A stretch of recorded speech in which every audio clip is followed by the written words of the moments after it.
Hello, I'm Tom Misselbrook. I'm with Rothamsted Research based at Northwick in Devon, and I want to present to you today our work as part of this project on what are the impacts of multi-species swards on emissions from grazing livestock farms. Just a bit of background firstly on emissions from grazing livestock. So we have greenhouse gas emissions, which are obviously implicated in global warming. And we have the policy target in terms of our pathway towards net zero. The pie chart here shows the emissions from UK agriculture. So you can see that just over 50% are coming from enteric methane. We then have another 19% from manure management as either methane or nitrous oxide, 26% from soils as nitrous oxide, and then a small amount as carbon dioxide coming from either urea use or liming. So a total of 41 megatons of carbon dioxide equivalents in 2019, which accounted for 9% of UK total greenhouse gas emissions. And if we look specifically at emissions from grazing livestock as part of that, then enteric fermentation accounted for 21 megatons. The grazing returns, so emissions from dung and urine at grazing, about 1 megaton. Fertilizers going to grassland, 2 megatons. And manure management about 6 megatons. Important to say that these emissions, as we account for them in the national inventory, they don't include fuel and energy use, and they don't include soil carbon stock changes. Coming on to ammonia emissions, so ammonia is an air quality pollutant and also implicated in habitat degradation through nitrogen deposition. Policy targets here include the clean air strategy, so reductions in emissions required to give us cleaner air and less nitrogen deposition. Looking at the pie chart, so most ammonia emissions are coming from manure management, particularly from the urine component of livestock manures. We then have 8% coming from the grazing and outdoor animals, 17% from fertilizer applications, and then about 7% from sewage sludge and digestate applications to land. So in 2019, the emissions of ammonia from UK agriculture were 239 kilotons, and that accounted for 88% of the UK total. So agriculture is the major source of ammonia emissions in the UK. And again, if we look specifically at emissions from grazing livestock, we can see that fertilizers to grassland were giving us about 13 kilotons, grazing returns about 17 kilotons, and manure management 110 kilotons. So that gives us an indication of the size of the emission sources that we might potentially target through the use of diverse forages. So how might these diverse forages impact on emissions? Firstly, the effect on nitrogen fertilizer use. So if we're using legumes to fix nitrogen, this will reduce or eliminate the need for nitrogen fertilizer. They may impact on livestock productivity. If that's an improvement, then we would need fewer, or if it's a decrease, we would need more livestock for the same output of production. There may be an effect on enteric emissions if the forages have a lower digestibility, or if there's a direct inhibitory effect on enteric methane formation in the rumen. There may be an effect on nitrogen excretion by grazing animals, and also not only on the overall total amount of nitrogen excretion, but the partition in between urine and dung. And any N that's excreted as urine is more environmentally damaging potentially than that excreted through dung. And then finally, there may be impacts on soil carbon, and as part of that, we need to take account of any requirement for re-establishment of diverse forage swards. So how can we scale the results of our trials that you've heard about up to the national scale to give us an idea of the impact that we might be having? So within our work, we were using modelling, and our strategy was to use 3 different models. Firstly, using the SPAXIS model framework, which is a field scale model which takes account of all the processes occurring within the soils and the plants, and giving us predictions of production at the field level of the forage.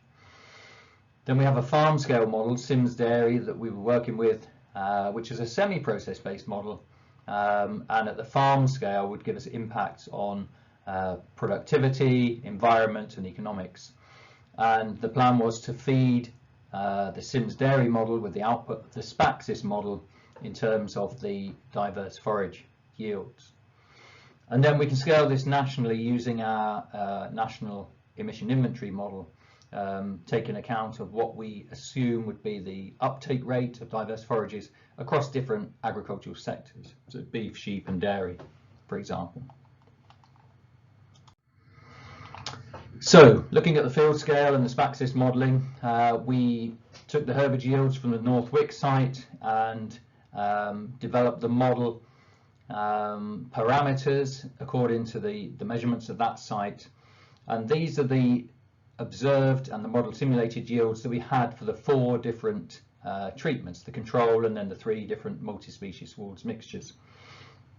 And there's a lot of numbers there, but broadly you can see that in the first year the model simulated much lower yields than what was actually observed, and this was because the model assumed quite a lag phase really for the establishment of the sward, of these multi-species swards. But you can see in the second and third years of the project that the simulated and observed values were much closer. So we were happy with that, reasonable agreement between simulated and observed for years 2 and 3. But when we took the model then, having developed it based on the North Wick site, and then we used that for other sites across the different climates and different soil types, what we found, and you can see in the graphs here, is that the model predicted quite a severe yield penalty with all of the different multi-species mixtures compared with the control, the perennial ryegrass control.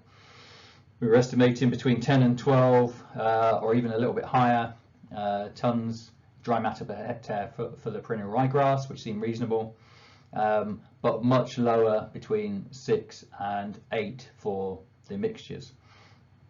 And the main thing with the model couldn't generate enough nitrogen to give higher yields for those mixtures. There wasn't enough nitrogen fixation and transfer between from nitrogen from the legumes to the non-legumes, and really there wasn't enough detailed underlying mechanistic understanding of those processes to improve the model so that it could reflect perhaps what we were actually seeing at those other sites. So for this reason, we didn't use the SPAXIS model and the yield predictions any further in this project. So for the farm scale modelling, what we did was to actually take an estimate of the difference in yield that was observed from the trial results. So when the Sims Dairy is a dairy farm, so we're only looking at dairy farms within this farm scale modelling. It includes embedded emissions that are in the inputs, so fertiliser and feed. It includes energy use, and as I said before, it has multiple outputs, so it's looking at production, the environment and economics. So for the dairy farm scenarios, we had 2 scenarios. One, we were looking at a low input system, 4,500 litres per cow per year, permanent pasture with an extended grazing period, no fertiliser being used but reliance on grass clover swards, manure being managed as farmyard manure. So the scenario was to replace all of the grass clover swards with multi-species swards. Then we had a conventional system, so a higher yielding system, 8,500 litres per cow, a mixture of permanent pasture and leys, but grass only rather than grass clover mixed. 6 months housing, so a standard housing grazing period, and fertiliser use, so 180 kilograms nitrogen per hectare for grassland and 60 for maize. Manure was managed as slurry. So in this scenario, we only replaced the grassland being used by followers with multi-species swards, and this was based on current industry take up by dairy farms of these diverse forage swards, it tends to be on the low input system, so more with the first scenario. So our thinking was that on a much more intensive, higher input system, it wouldn't be the main grazing and forage paddocks that would be converted, but it would be the grass for the forage for the followers. So for both scenarios, we've assumed that total milk output across the farm is to remain the same. And so just a quick look at the results from that. For the low input dairy system, the carbon footprint of the baseline system varied from 1.1 to about 1.5 kilograms CO2 equivalent per litre of milk across a range of soil types and climates. In the example we're showing here, which is a Devon climate and a clay soil, you can see the graph on the left showing initially the baseline scenario, and here you've got the different components building up to that carbon footprint per litre of milk. So the blue is enteric methane, the orange is manure management methane, and so on. You can see up through the stack there. And so with the SARIC, they're using the diverse forages across, replacing the grass clover with diverse forages. We did get a small reduction, 4% reduction in the carbon footprint, and you can see that's mostly coming from the enteric fermentation. So on the right hand side, you can see in these radar diagrams, the dotted line represents the baseline farm, and the solid line represents the diverse forage replacement farm. So you can see on the left hand radar diagram, yes, a 4% reduction in the carbon footprint, 7% reduction in methane emissions, but there was some increase in nitrogen emissions. And looking at the sources of the carbon footprint, enteric methane down, manure methane down, but field nitrogen losses in fact increasing. So lower enteric methane, lower housing and manure storage emissions, but greater N losses at the field application of manure. And that was really because there was a requirement for less land, and the model assumes that if you have a higher amount of nitrogen then going on to less land, the emission rates will actually be higher. Then looking at the conventional dairy system, and here the carbon footprint across the range of soil types and climates was a bit lower, so from 0.97 up to 1.28 kilograms CO2 per litre of milk. And again, looking at the Devon scenario, so a Devon climate and a clay soil, and you can see here on both the stack charts and the radar charts, there is virtually no impact on carbon footprint or nitrogen losses of that replacing of the perennial ryegrass fields that are used for followers with diverse forage. So then coming to national scale scenarios, and here we've made the assumption that implementation and uptake is most likely to be on beef and sheep farms, particularly more so than on more intensive dairy farms. So in this scenario, we've assumed that 20% of beef and sheep farms are implementing diverse forages, either 20% of farms implementing it across the whole farm, or all farms implementing 20% of their land to diverse forages. So we assume therefore there will be 20% less nitrogen fertilizer, and we've applied this to specific farm types: lowland grazing farms, mixed farms and general farms. We haven't made that reduction to specialist dairy farms or upland farms, and that's 20% less N fertilizer going to grassland on those farms. We've also made an assumption that there will be 10% reduction in enteric methane emissions from 20% of beef, cattle and sheep associated with that. And then for a dairy farm scenario, we've made the assumption that there will be a 10% reduction in enteric methane from 5% of dairy cows, so some uptake on dairy farms. Of course, all these numbers can be debated. So the impact of that, you can see on the graph on the bottom left. So the emissions, these are showing emissions from the total emissions from the dairy, beef, sheep and grass sectors, and this is greenhouse gas emissions made up from methane and nitrogen oxide. and you'd be hard pushed to see any difference between the base scenario on the left and the implementation of that scenario above of diverse forages on the right.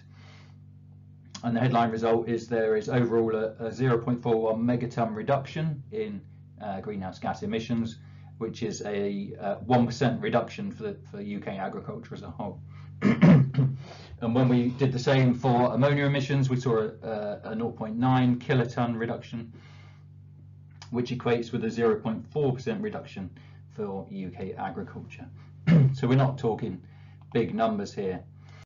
And so, coming to the conclusions, I think all we can say from the work that we've done here is that under these scenarios, and as I say, all these numbers can be debated to some extent, the uptake of diverse forages will not have a big impact on greenhouse gas emissions or ammonia emissions from UK agriculture. So this isn't going to be like a major plank of our pathway to net zero, for example. However, having said that, none of this work accounts for any impacts on carbon sequestration or carbon stock changes. So if we have better information on that, that could be taken into account. But I think it's fair to say that we do need better understanding of all the mechanisms that are happening within the soil and within the plants, the competition between these species and how they persist and they grow, how much nitrogen is fixed and so on, so that we can improve our field and farm scale predictive models and continue to make these kind of scenarios. So I'll leave it there. I look forward to discussions on Wednesday, and we'll see you then. Thank you.